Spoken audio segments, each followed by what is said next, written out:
Live? Okay. We'll start just doodling, I guess.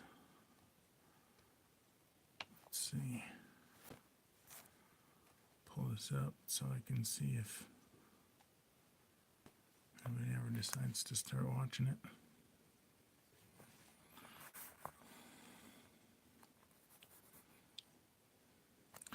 This is a drawing that I originally sketched on this lined paper when I was bored, and so I decided to trace it over to a blank piece of paper so that I could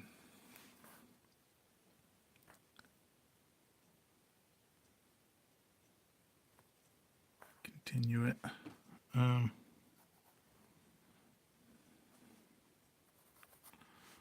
Just been exploring ideas for characters for an idea I have for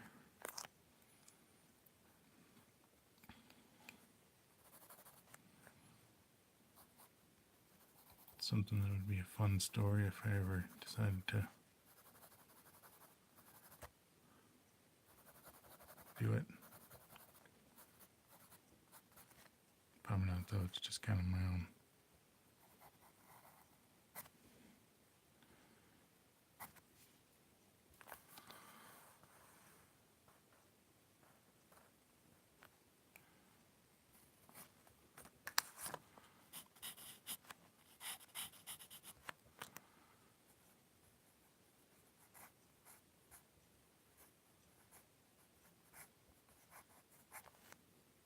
It's hard drawing while you're being recorded. It's kind of scary.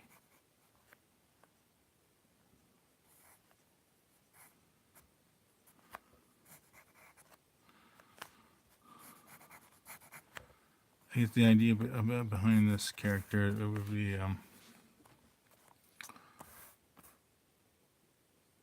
character that would take place in it. It's kind of a John Carter of Mars / Stargate / Masters of the Universe type of world.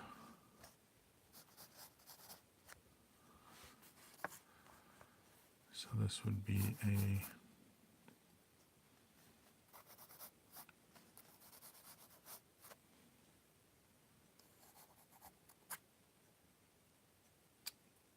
kind of racially ambiguous.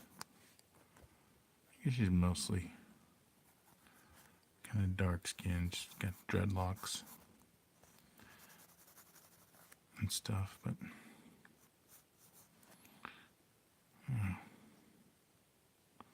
lighting it, what side should I light it from? Which is the question. Maybe from there.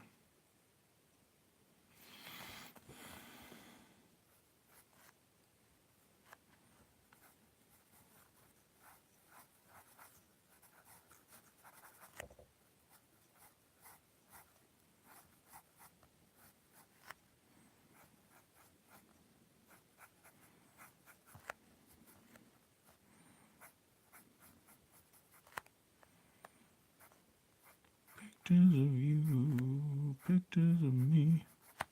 Sorry if the quality's crappy. I live in the middle of nowhere and my internet sucks, so uploading live is probably a struggle for my internet. But hey, maybe I can make standard definition a selling point. Watch my vids now in SD quality.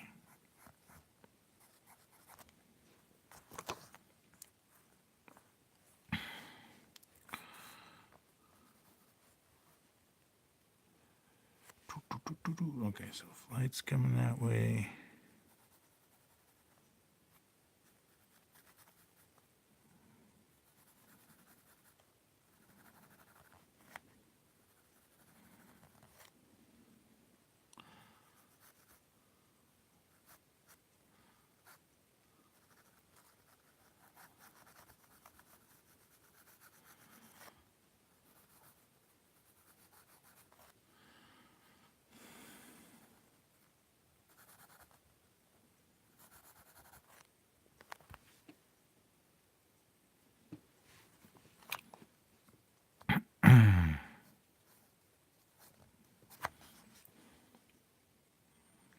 So apparently the government approved the Disney Fox purchase. So that's for sure going to happen, I guess. Especially after Disney re-upped their offer to outbid Comcast, which I think is good news, because seems to me that even though Disney is kind of buying all the really big movie properties, blockbuster movies, things like Pixar, Star Wars, and Marvel,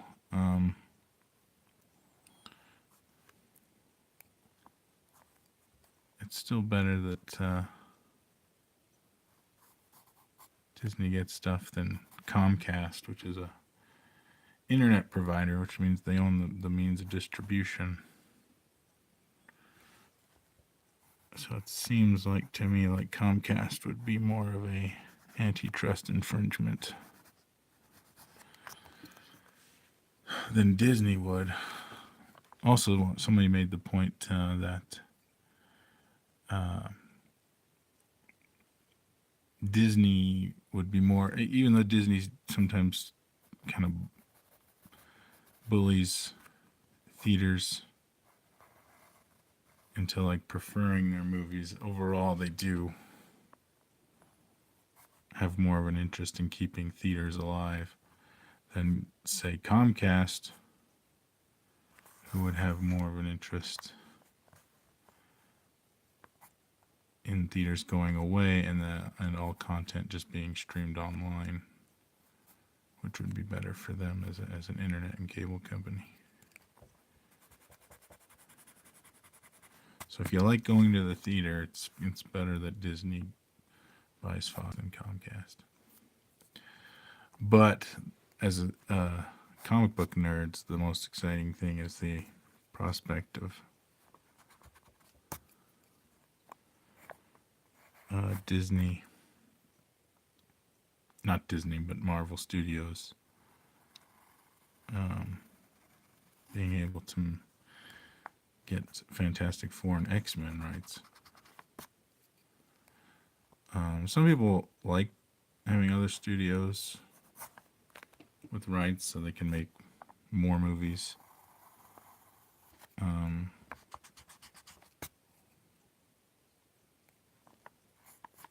Sometimes that's fine, but lately I feel like Fox has been kind of inconsistent. X-Men Apocalypse was kind of boring, I thought. I don't really have much excitement for X-Men Dark Phoenix. So for me, it's a good... those toes look weird. It's a good point to reboot the X-Men.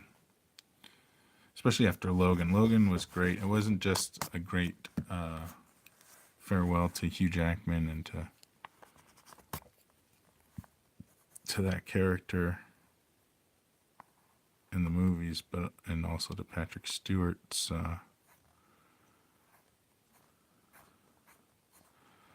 Professor X. It just felt like the perfect farewell to that universe, the Singer X-Men universe as a whole. So I'm kind of ready for a new version of the X-Men. I mean, I'm not terribly committed to the Deadpool movies or to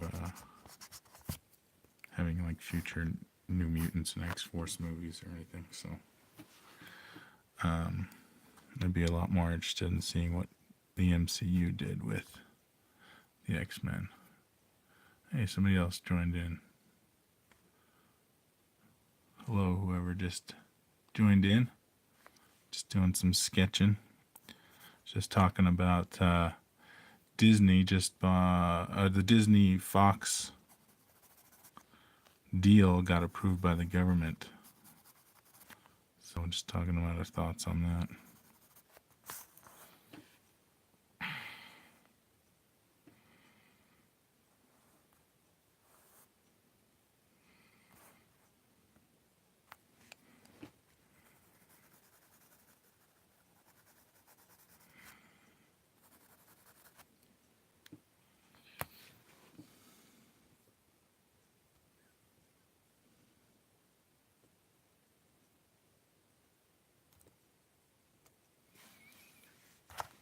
Hey, Darth Thanos 613, how's it going?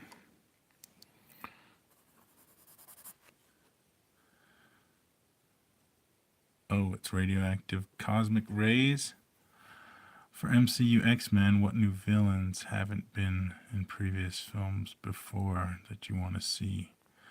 I want Mr. Sinister, Omega Red, Morlocks, Sauron, that's Lord of the Rings, Savage Land, Mojo, Danger from Astonishing X-Men. I don't know who that is. I don't think Danger. And Arcade. Yeah, a lot of those. I always thought Mr. Sinister would be great. In fact, I always thought he would be maybe tied in with Apocalypse, drawing inspiration from his relationship to Apocalypse in the Age of Apocalypse. But Mr. Sinister is a good one. Omega Red would be cool for like a cool set piece fight scene. I don't know if he'd be the best main villain, but yeah, he would definitely be a great character visually. And the Morlocks, it'd be nice to see the Morlocks done properly. They tried to do the Morlocks in X-Men The Last Stand, and that was just stupid. That was they had Callisto, I think that's her name, as like a super speed chick, and she could detect mutant levels and stuff. That was so bad, and they all looked like weirdo goth people, not like actual mutant freaks, which they should be. I always used to think the mutant massacre would be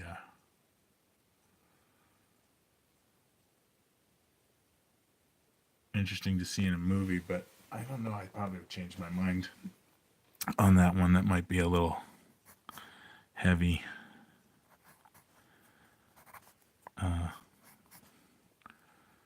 For kind of a blockbuster, fun blockbuster movie.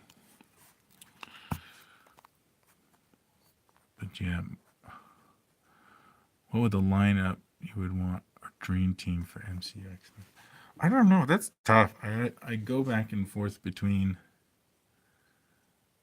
just the original 5 plus Wolverine. So you have Cyclops, Jean Grey, Iceman, Beast, and Angel plus Wolverine, because if you want anyone to watch the movie, you gotta have Wolverine in it. But I mean, it'd be gutsy if they did one with just the original 5 and no Wolverine.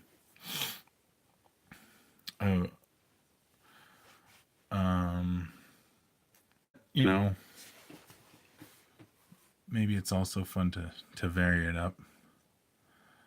Of course, I was always a fan of the 90s X-Men, which included Rogue and Gambit and Storm were big ones in the 90s. And then, you know, Colossus and Nightcrawler were carryover from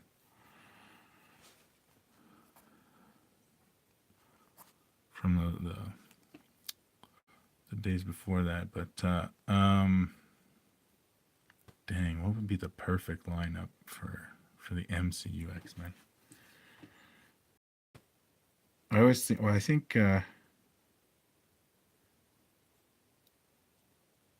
it's tricky because it's like, you know, how do you gonna even introduce them? Oh, here we go. I reckon they hold off Wolverine for a short while and put Cyclops as the main, and he can get the Captain America treatment in terms of character development over time and leadership skills shown. Yeah, that's one thing I think a lot of fans really want is a good rendition of Cyclops that's not just he's not just there to be a foil for Wolverine. You know, they want a version of Cyclops that's meant to be his own character. I think that they definitely need to do that. He's tough though. I mean, even Captain America um, is a tough guy to crack, and the MCU did a really good job of getting him right and also making him appeal to the modern day audience and stuff. So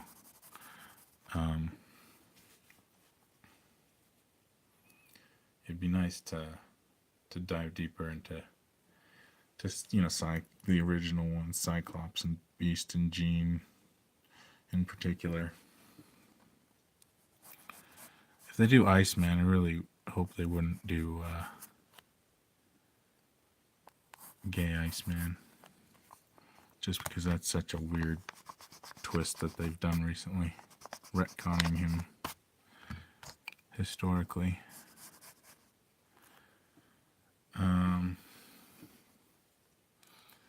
Yeah, I don't know. Maybe you'd get like Wolverine with. Yeah, I don't know. It would be gutsy to go without Wolverine, but I think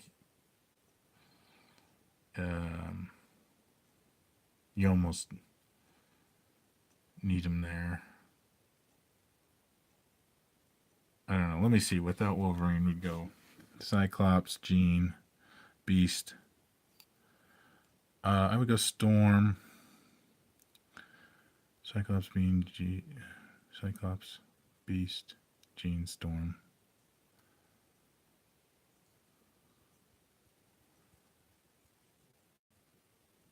Who's 5? Could the Sentinels be basically an offshoot version of the Iron Man armor after Tony Stark dies in Avenger 4 and his work gets sort of stolen by Trask? Yeah, I mean they could attempt to tie that in. An evolution of the hammer drones from Iron Man 2 or something like that. I mean the tech has existed now in the MCU for that kind of stuff long enough. I mean, we had Ultron and Ultron bots and stuff, and so just making them bigger and able to detect mutant genes is pretty simple.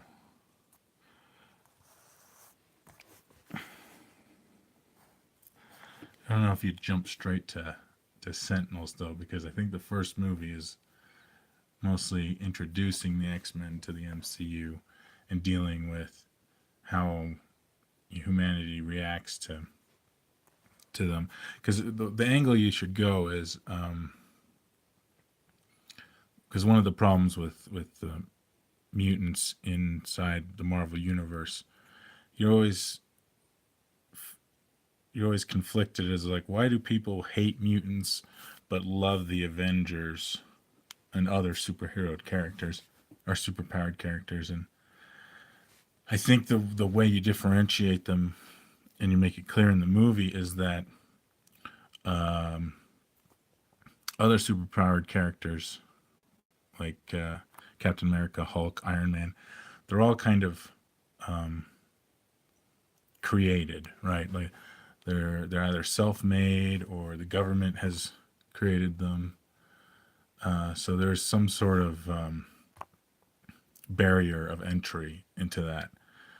So the reason that mutants would scare people in the real world is that basically anyone from anywhere can now be born with these insane powers, and there's no barrier to entry, and then that basically becomes kind of a scare. Some psycho guy anywhere in the world can just magically have superpowers, and that makes them very cautious and wanting to put legislation and controls down. And you kind of maybe even connect it with the idea of the Sokovia Accords and Civil War and an extension to that. But Iceman should be around the age of Tom Holland, and they could be friends. Yeah, that's something a lot of people would like. I mean, he was. I enjoyed the cartoons back in the day with Spider-Man, Iceman, and was it Firestar? But yeah, so it seems like those Spider-Man, Iceman, and Human Torch, they go through bouts of being buddies in the comics. So that would be kind of fun, incorporating being able to team up some teenage.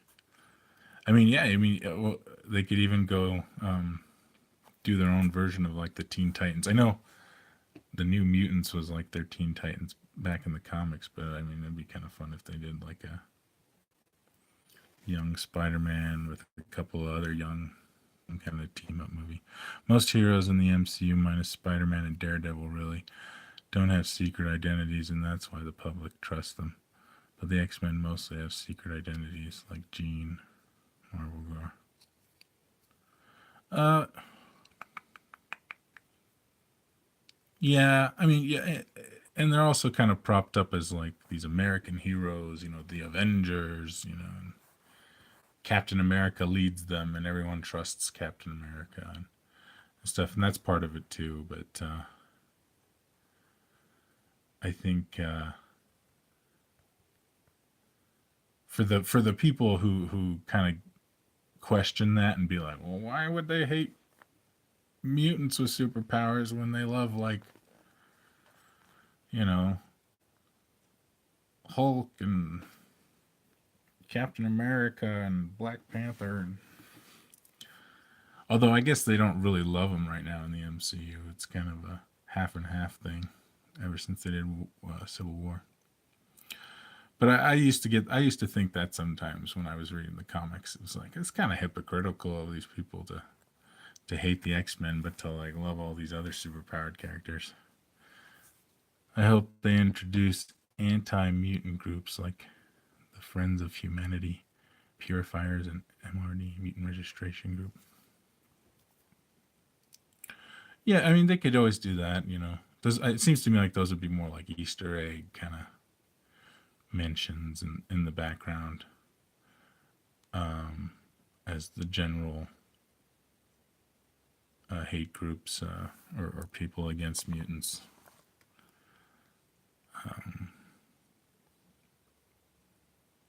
I mean, I suppose they could always do a story similar to a story of human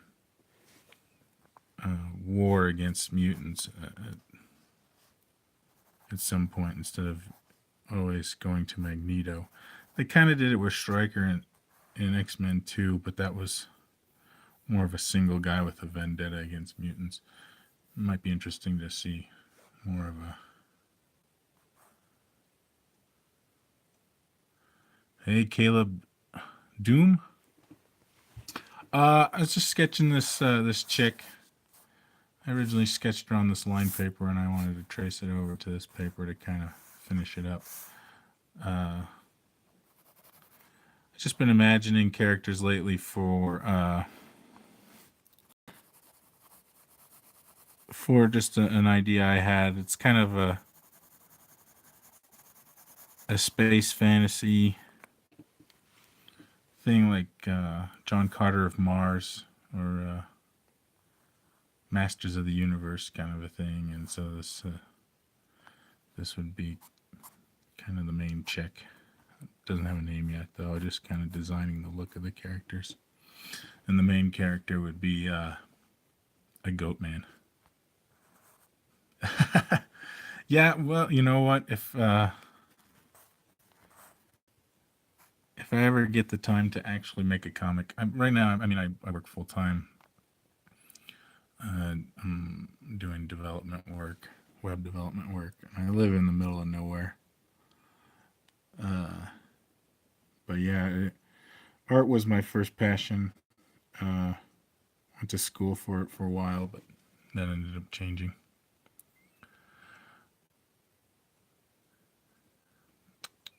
Hopefully they can avoid any more cosmic threats after Thanos and Black Order, Outriders, and Infinity War. And Avengers 4 and stick to Earth with Doctor Doom, Norman Osborn, and Dark Avenger Onslaught. Yeah, I imagine they might just split back up again. I think they'll continue having the cosmic stories with Guardians of the Galaxy 3 and then Captain Marvel. What I'm really excited for, though, is since the Disney Fox deal got approved, almost more than X-Men and Fantastic Four, I'm excited for Silver Surfer to come to the MCU. I have a lot of old Silver Surfer comics, and he could just be like so cool. What about Sinister 7 setup? Or a group led by Zemo out for revenge against Avengers. Yeah, I always hoped that they would do that. My one beef with freaking MCU is that they always kill off their villains, so you don't get the potential of a return of villains. Right now, if you were to do like a Masters of Evil with Zemo, I guess Zemo, Abomination. You could bring in Justin Hammer as like a financial backer, and I guess if he's there, you can have like a Hammer drone guy or something like that. Then there's Batroc. He's still alive somewhere. He would just be like a regular henchman guy because he's just played by George St. Pierre, not an actor. And then I don't know. I mean, maybe you put Baron von Strucker. He was kind of a waste. I like the actor who played Baron von Strucker in the MCU, and I thought he was going to be a more significant part of Age of Ultron, but they didn't really have time to have him in there. Let's see. Him and Galactus are some of my favorites. Probably Silver Surfers. What are you talking about? Radioactive cosmic rays. That would be cool too. I hope to bring back Abomination also. That would be, yeah. I'm waiting for that surprise. And I hope they keep it a secret like they did with Red Skull, and just kind of bring him back in some way. I thought one fun idea for a Black Widow movie would be to have her breaking out a prisoner from. Well, before we found out Nick Fury was just hanging out with Maria Hill, I thought it would be a neat idea that he was captured and imprisoned by Thunderbolt Ross, and maybe the Black Widow movie was just like a very simple prison breakout movie where she infiltrates the raft and breaks out Nick Fury. And as an Easter egg in that movie, you find out that the Abomination is being held on the raft prison, and he gets released as part of the final act or something like that. It'd be kind of fun, but who knows? Who knows? I'm still holding out, hoping that he just gets reintroduced somehow in a future movie. And hopefully they don't just kill him off right after, because they always do that. The leader, don't forget him too.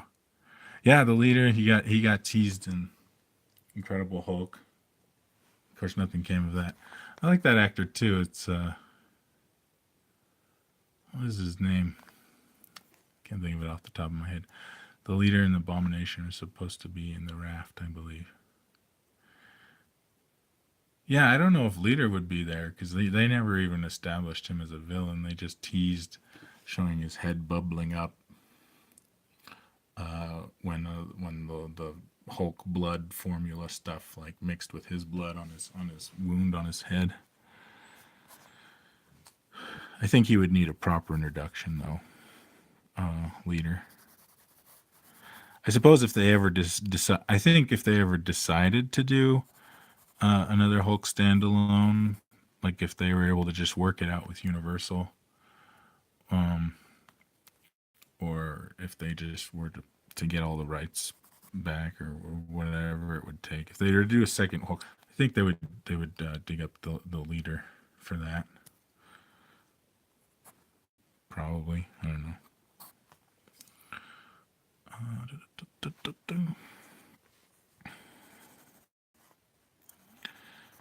But yeah, that's one of my pet peeves is that they kill off their villains too often. There's no opportunity. Like that was one of my beefs with Black Panther. I thought Ulysses Claw was gonna come back too, and he was gonna be like pink and everything with his like sonic cannon arm and everything. Um, but then they kill him off, and kind of needlessly because it was like, what was Killmonger's plan in the first place? There's oh, let's sell this vibranium to get money, and then like the money was gonna get him into Wakanda. Like that didn't. They never established what his original plan was. They just established that he was trying to do something, and then it kind of failed, and so he decided to kill Claw and use him as a bargaining chip. But that kind of undercut the whole beginning with that whole mission and the casino and stuff. You're like, where were you guys going with that?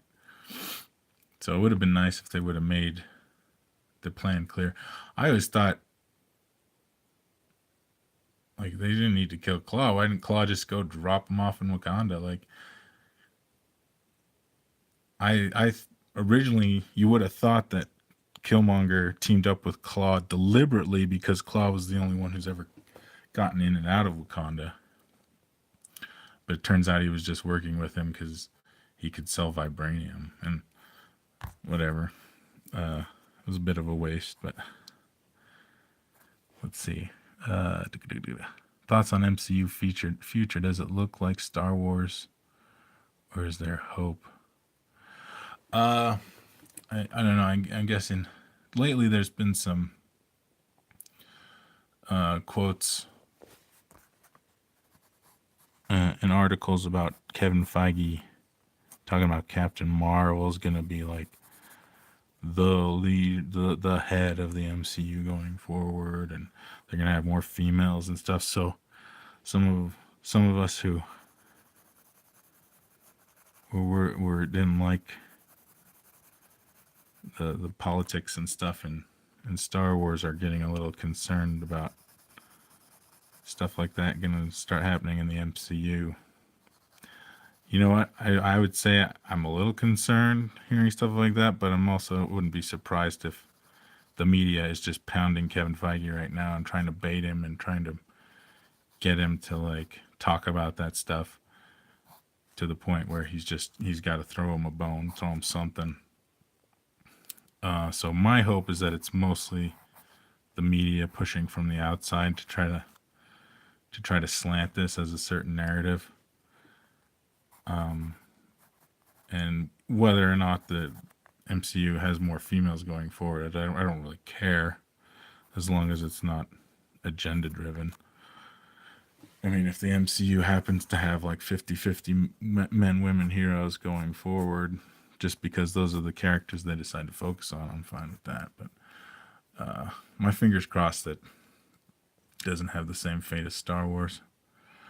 Same for MCU, Fantastic Four. I want to see new villains, stuff like Negative Zone, done right after Fan Four Stick alongside Annihilus and Blastar, Mole Man, Super Skrull, with Skrulls being introduced in 2019. Yeah, well, I think apparently the Skrulls are getting introduced in Captain Marvel. So I wonder if we'll ever get Super Skrull. Fantastic Four: Rise of the Silver Surfer attempted to do a take on Super Skrull by making Johnny Storm into like a Super Skrull where he like absorbed all four of their powers.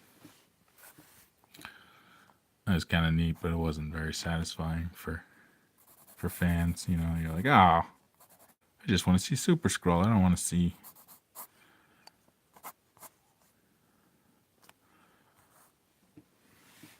what's his face. I mean, Torch. I'm just scribbling on this and I'll start trying something else. Solo Silver Surfer film with Thanos as villain. would be amazing. Yeah, that's the thing about Silver Surfer, man. There's so much like random crazy stuff you could do. Let me get something.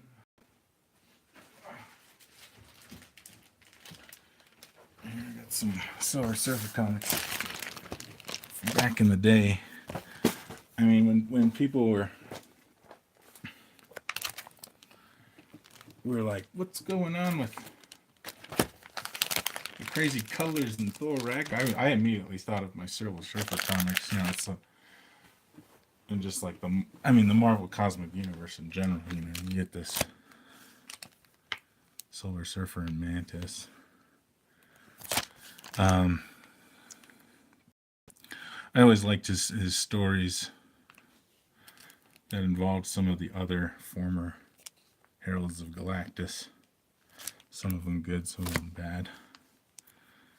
There's Ronan the Accuser.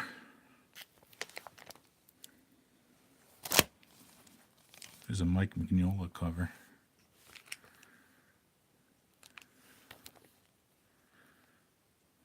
This, I don't remember what this is. It looks like Fing Fang Foom, but he's not green and he's got an octopus head. I gotta reread this one.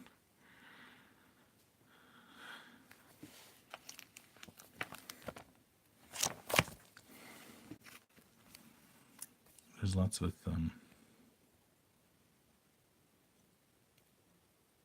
shoot, is it Firestar? I get confused with all the chicks with fire superpowers, because there's like Firebird and Starfire and Firestar. Ronan should have been alive, also in MCU. Well, I think he's going to be in Captain Marvel because it's a prequel. So during that time, he would still be alive. So that's kind of neat, but yeah, it is a little disappointing to know, like, oh, and he's just going to die later on, but get some Fantastic Four Silver Surfer.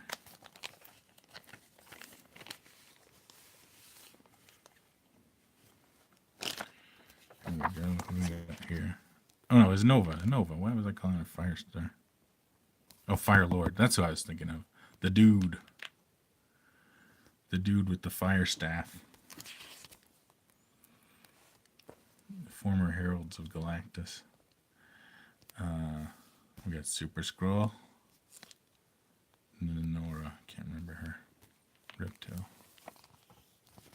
It's been a while. I just dug these out the other day. Also, these were a little bit before my time in comics. I actually inherited them from a friend who was getting rid of his comics when I was a teenager, and so I got a bunch of free Silver Surfer comics. There's Eros, or Star Fox, Thanos' brother. Probably not in the MCU. That's a little bit quirky even for the MCU, I guess. I suppose Thanos in the MCU is just his own race.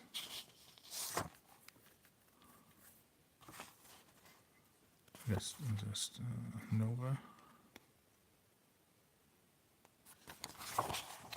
Two different Novas. It gets confusing, right? You got Girl Nova, and then you also have Nova. Sorry for the crappy quality. My internet just sucks. I live in the middle of nowhere.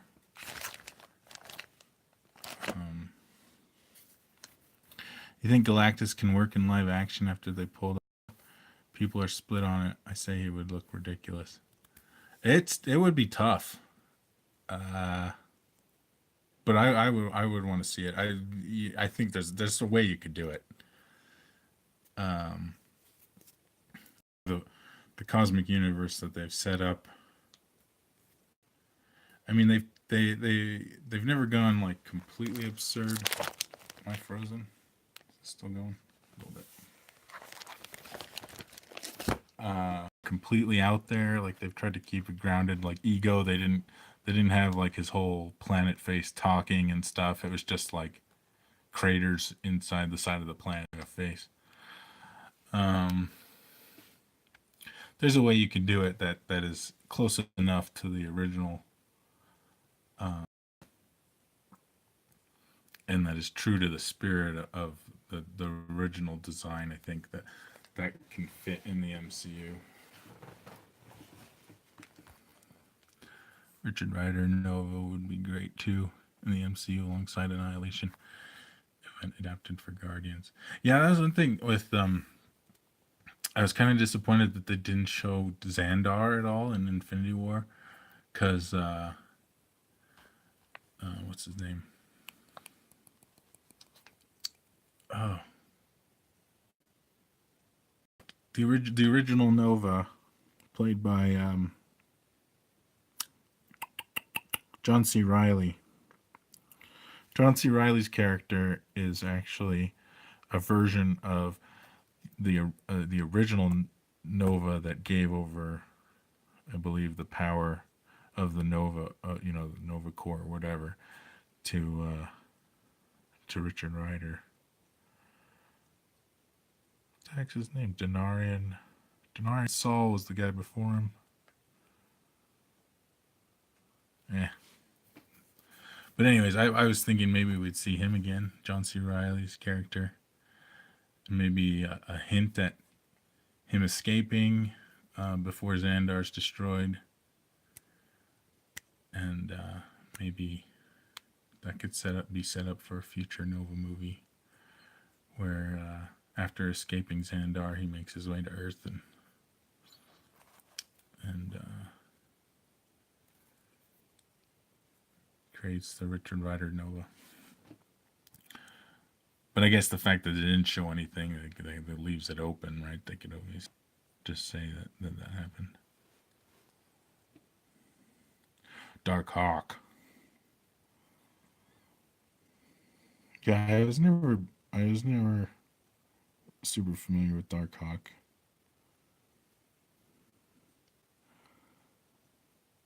I think there was some theories that was going to be Star-Lord's dad.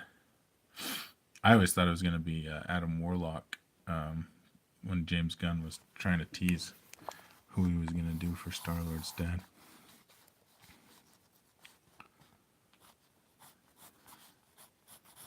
But, of course, he set up Adam Warlock for Guardians of the Galaxy 3. I wonder what the story with that, how they're going to do Adam Warlock. Is he going to be like an antagonist or a villain? Or is he going to team up with the Guardians? That'll be interesting to see.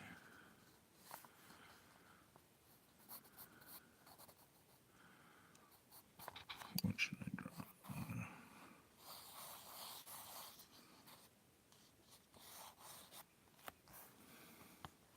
Buff dude.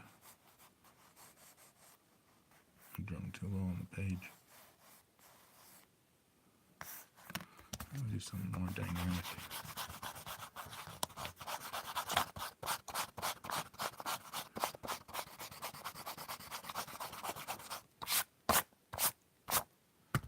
Star-Lord was a character I always thought was kind of lame in the comics. I prefer the MCU version of him, because he was always kind of a douchebag in the comics. I hope the Guardians in Volume 3 have a variation of their blue suits from the they tone down the comedy from Volume 2 and have that balance of comedy and seriousness from the first one. Yeah, you know what?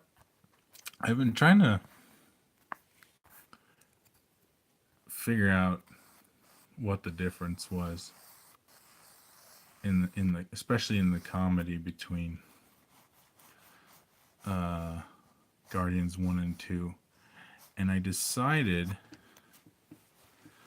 that's not necessarily the amount of humor, it's the amount of times that James Gunn lingers on a joke too long. And he does it several times, especially with Drax. It's like the joke hits, and instead of moving on, he continues on the joke.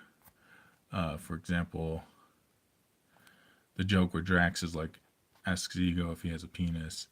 There's the joke where Drax, wakes up and he's grossed out by Mantis, right? And then you get the joke, and Mantis is like, I'm not even attracted to the thing that you are, or whatever. And then the joke should have just ended there, but then he's like, well, and he starts to gag, and he's like, I'm just picturing blah, blah, blah, And that happens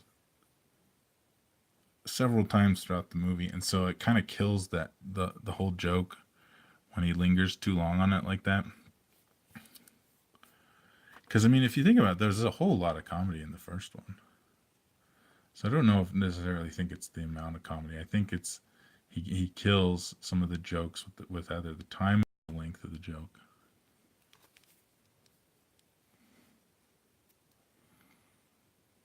But yeah, I think if he toned down, especially the long jokes and jokes that undercut serious moments just a little bit, like, I mean, you don't want to make it, because you don't want to let James Gunn do his thing and have his style, but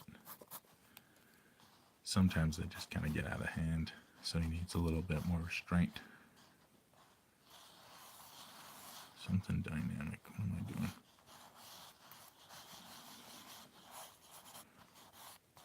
Torso on an angle.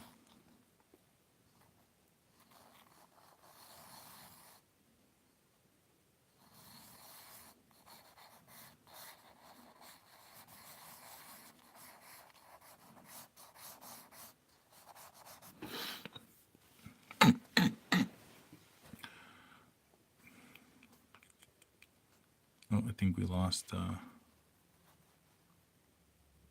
Caleb. He's probably been gone for a while.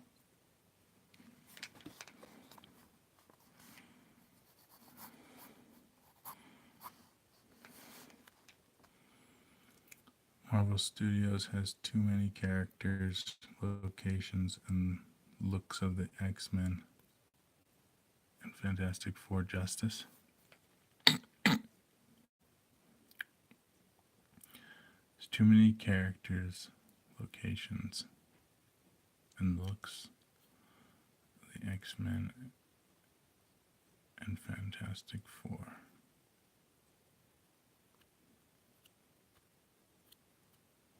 Yeah, I don't. I mean, do you mean like too many different like eras and versions of the characters and designs of the characters and stuff to do them all justice? That's true. I mean, they gotta kind of just pick. I think the key is just to kind of stay true to the spirit of the thing, and that way, even if you do something completely new, it still feels right. And sometimes it just feels like an improvement on some of the comic book stuff.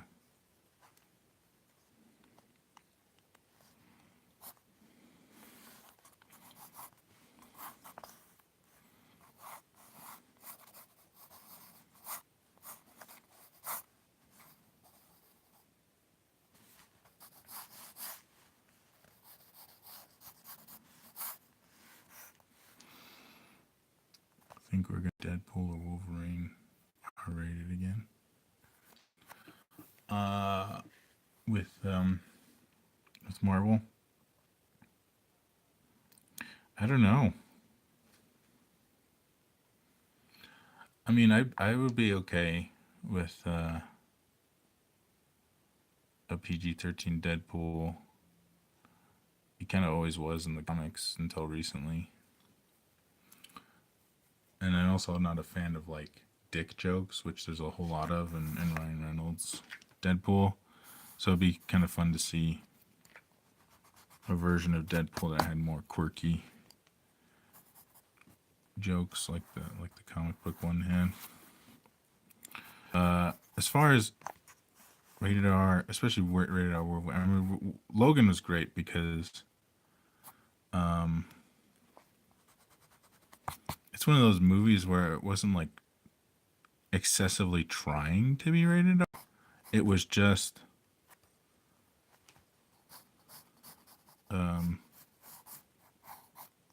it just had rated R content.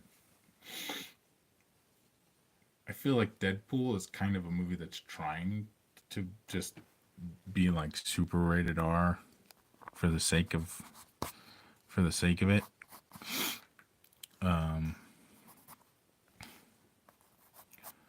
But there is something that kind of slightly more graphic violence kind of adds a visceralness to Wolverine, I guess.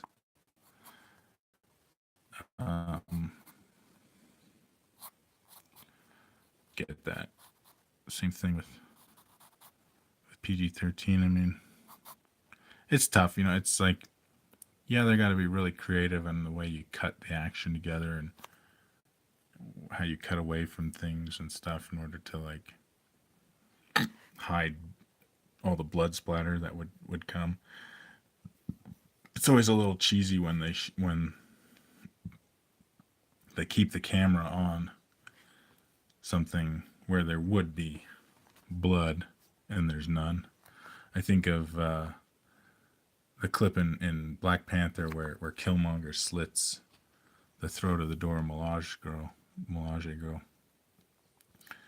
and they keep the camera on it the whole time that he's like slicing across her throat, and there's like no blood whatsoever. You don't even see any on his blade or when she falls, and it comes across as kind of cheesy. So if you're gonna try to film brutal violence like that and keep it PG-13, you got to be more creative in how you do it. Let's see, X-Men plus Fantastic Four can be rebooted and recast for all I care. But for Deadpool, I hope they keep Ryan and his small cast of characters. I would love to see his version of Colossus or Juggernaut in an X-Men. Yeah, I do love Colossus from Deadpool. He's kind of one of the standout characters. Language, please.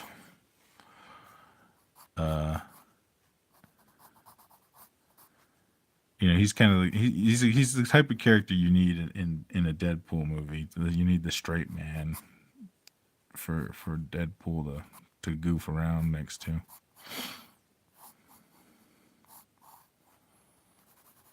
But yeah, I really like how they really emphasized his he's very Boy Scout, this very noble, virtuous guy, Pietro Rasputin.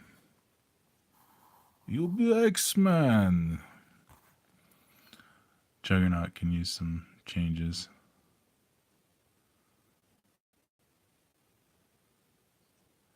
Colossus or Juggernaut.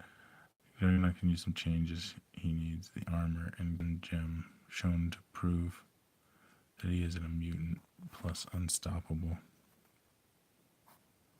Yeah, I guess that's can be tricky with Colossus because he's technically not a mutant and his source of his powers is magic. In movie form, doing that version of Colossus requires extra screen time to explain that. So I get why you would just say, oh, he's a mutant.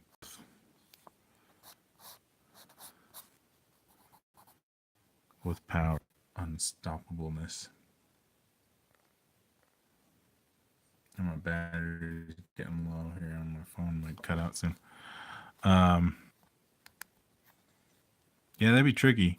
I mean, and the whole. There's also the story of oh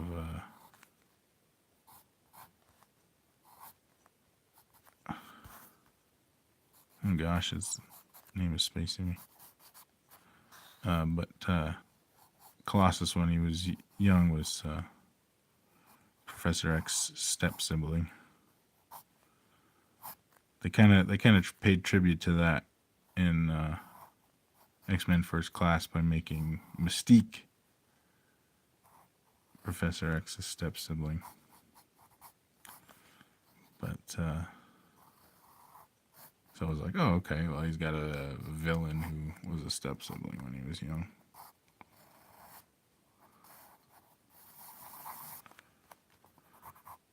But yeah, I always thought, well, let's see, Juggernaut can use some changes. He needs the armor. I already read that.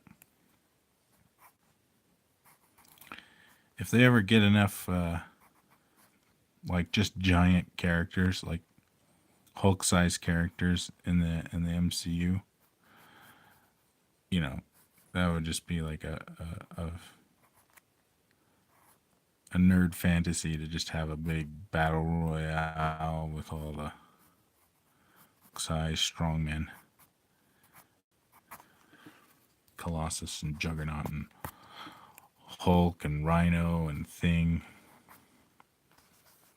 I would like to see Moira Island in a more proper version of Moira McTaggart. She sucked in the First Class in Apocalypse. Yeah, it was weird that they made her like an American CIA agent or whatever. It's like Moira McTaggart. She's supposed to be Scottish or Irish. One of those.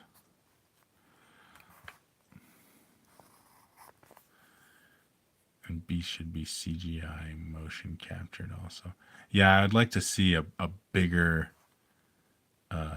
more simian, hunched over ape-like. Well, I mean, he doesn't look completely like an ape, but his posture is like a big ape. And his face is... I really hated Feline Beast. Was that Grant Morrison? When they made him like a big cat. Now the modern day Beast is kind of weird. He's kind of back to just a big blue guy, but now he's bald. He's bald on the top of his head. I guess they're trying to make him look old or something. But yeah, some motion capture CGI Beast would be pretty cool. Depends if they're willing to pay for that.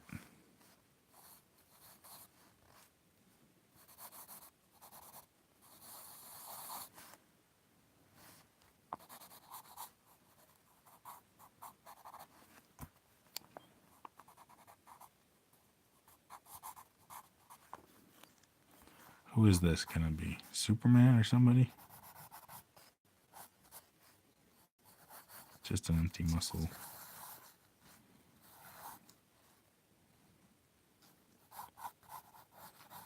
Maybe it's Superman. What's this? Mystique and Magneto should be... Hold off. I don't know. I think you start with Magneto because you gotta establish the Magneto Professor X relationship. And I think you could, especially if you're going in the MCU, I would like to see them actually do Magneto as Wanda Maximoff's estranged father, right? Like maybe he's her long lost father. And the way you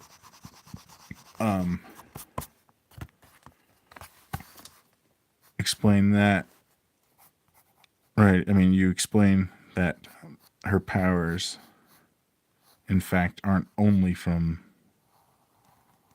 the Mind Stone, but that they're a combination of mutant powers and powers granted by the Mind Stone, right? Like maybe the experiments that they did on her with the Mind Stone is what triggered her mutation to manifest. Because if you think about it, in Age of Ultron, they actually kind of hinted at her probability altering abilities. With the whole story, with their whole backstory of their building getting bombed with a Stark missile or bomb or whatever warhead. Because the story is that the Stark warhead, and Stark, he makes the best weapons, right? Stark doesn't make duds.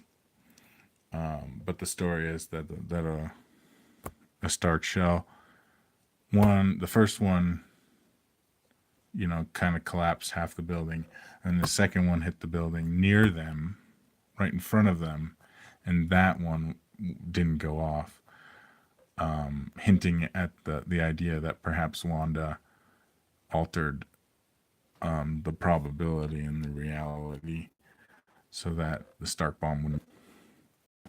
That's actually like a pretty deep cut. Not many people even catch that. I hope they don't go Ultimate's route of introducing the mutants / X-Men as man-made creations, and Wolverine was the first mutant. Yeah, I don't like that idea. I like the idea of the X gene or whatever. I mean, it doesn't make a whole lot of sense as far as like actual evolutionary science goes, but you just go with it.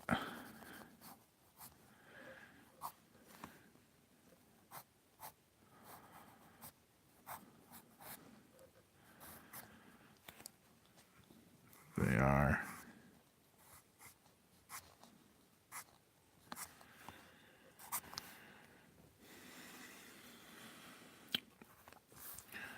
But yeah, I mean, mutates.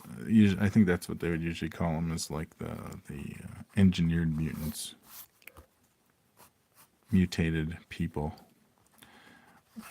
Like Deadpool was a mutate, right? He wasn't naturally a mutant. They gave him kind of mutant genes, and mostly Wolverine, an extract of Wolverine's powers, which is why he has a healing factor. That was one thing I was kind of disappointed by in the first Deadpool movie, was the weird version of his origin, like this idea that like everyone in the world pretty much has the capacity to be